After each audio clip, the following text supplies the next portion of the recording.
Hi అండి, ఇదైతే నా డైలీ రొటీన్ అండి. ఉదయాన్నే లేవగానే అండి మా హస్బెండ్ అండి ఆడుకుంటున్నారు మా జూనీతో. జూనీ అంటే జూనియర్ అండి, వాళ్ళ డాడీ పెట్టుకున్నారు ఆ పేరు. అందుకని దాని షార్ట్కట్లో నేను జూనీ అని పిలుస్తుంటానండి. తను కూడా ఒక్కొక్కసారి జూనీ అని పిలుస్తారు. అట్లా తనకి ఇచ్చేసి పని చేసుకుని డ్యూటీకి వెళ్ళిపోయానండి. డ్యూటీకి వెళ్ళేటప్పుడు హడావుడిగా వీడియో తీయలేకపోయాను. చిన్న క్లిప్ అయితే తీశాను డ్యూటీ టైంలో. అదండి, నేనైతే ఆశా వర్కర్గా వర్క్ చేస్తానండి, పని చేస్తాను. ఇంటికి వచ్చాకండి మా బాబుతో ఆడుకుంటున్నాను. ఇంటికి వచ్చేదాకా బాబే గుర్తొస్తాడండి. అట్లనే ఉంటుంది నాకైతే. ఏం చేస్తున్నాడో ఏమో, ఏడ్చి ఏడ్చి గొంతు ఆరిపోయిద్దేమో అనిపిస్తుంది ఒక్కొక్కసారి. పాలు ఇచ్చేసి వెళ్తానండి, డబ్బాకు కూడా పాలు పట్టించేసే వెళ్తాను. మా ఫ్రెండ్ చూసుకుంటుంది, అయినా నాకు ఎందుకో చిన్న డౌట్ అట్లా అనిపిస్తుంది అంతే.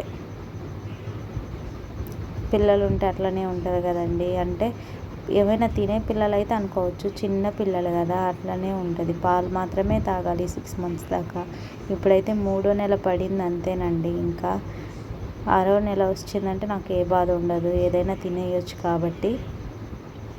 సో అట్లా అండి. ఆఫ్టర్నూన్ టైం అండి, మా హస్బెండ్ ఆడుకుంటున్నారు బాబుతోనే గడిచిపోతుందండి.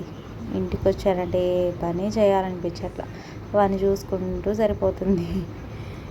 అప్పుడు ప్రెగ్నెంట్తో ఉన్నప్పుడైనా మా ఆయన హెల్ప్ చేశాడు, కానీ ఇప్పుడైతే వాడితో వ్యవహారం చేయడమే సరిపోయింది, వాడితో ఆడుకోవడమే సరిపోయింది. అన్ని పనులన్నీ నేనే చేసుకోవాల్సి వస్తుంది. అలిసిపోయినట్టు అనిపిస్తుంది. బాలింతనై ఉండి చేసుకోవాలంటే చాలా కష్టంగా ఉంది. ఏమోనండి, ప్రెగ్నెంట్తో ఉన్నప్పుడు ఇచ్చిన రెస్పెక్ట్ డెలివరీ అయ్యాక అసలు ఇవ్వరు. ఏందో ఈ హస్బెండ్స్, వీళ్ళకి ఎప్పుడు అర్థం అవ్వాలి. ఇంకా సెన్సిటివ్ అయిపోయిద్ది కదా వాళ్ళకి డెలివరీ అయిన తర్వాత బాడీ అని అనుకోరు. అంతే కదా ఆడవాళ్ళ జీవితం. నాకైతే అలాగే అనిపిస్తుందండి డెలివరీ అయిన తర్వాత. వాడితో మాట్లాడుతున్నారండి, ఎదురుకెదురు మాట్లాడుకుంటున్నారు. వాడు ఏమీ తగ్గట్లేదు, ఓయ్ ఓయ్ అని అరుస్తున్నాడు.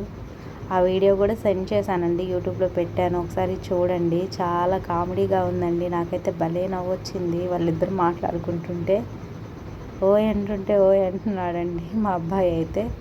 చాలా నవ్వొచ్చింది నాకు. ఫుల్ వీడియో తీసి పెట్టాలనుకుంటున్నానండి, కానీ కుదరడం లేదు.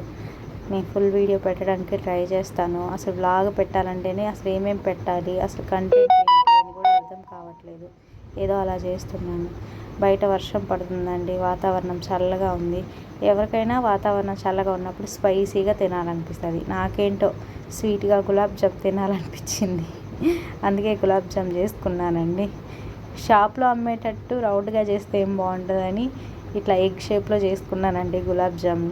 అది బెల్లంతో చేశాను, బాగానే వచ్చాయి. మరీ స్వీట్గానే ఉన్నాయండి. మరి అంత స్వీట్ కూడా తింటే బాగోదు కదా, నేను కొంచెం టేస్ట్ చూశాను అంతే. నేను గులాబ్ జామ్ చేసేటప్పుడు అదిగోండి మా బాబుతో ఆడుకుంటున్నారు. ఎవరిలాగా ఉన్నారో ఒకసారి చెప్పండి ఫ్రెండ్స్. చాలామంది అయితే నాలాగే ఉన్నారంటున్నారు. థ్యాంక్స్ ఫర్ వాచింగ్ అండి.